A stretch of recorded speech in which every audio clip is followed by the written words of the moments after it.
आषाढी एकादशीचा उपवास सगळ्यात स्पेशल राहतो, कारण एरवी माय शनिवारच्या उपवासाला फक्त खिचडीवरच कटावणारे घरची आषाढीला ताटत मावत नाही एवढं फराळाचं करते. आणि मी तर याला उपवासाचं फराळ मानतो, पण मग आजी उपवास कर आणि बकरीवाणी चर असं का उपाशी.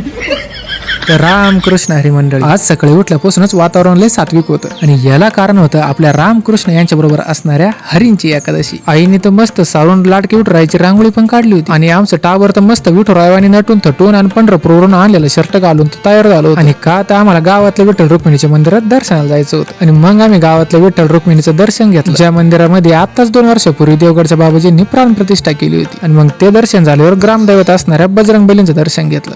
आणि घरी येऊन पाहतो तर आजीने नवीनच हट्ट धरला होता. तिनं कुठून तरी हे आपटे झाड आणलं होतं आणि म्हणे लावायचं तर आजच एकादशीला लावायचं. मग काय लागली यंत्रणा कामाला. मग बैल म्हणलं का आता तूच 1 नंबर पाणी घाल्या झाडाला.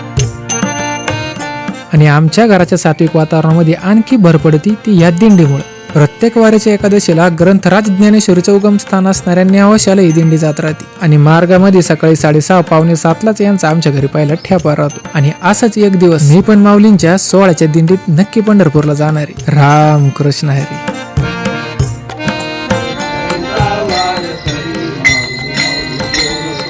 पंढरीचा वार करी माऊली माऊली बोलतो. पंढरीचा वार करी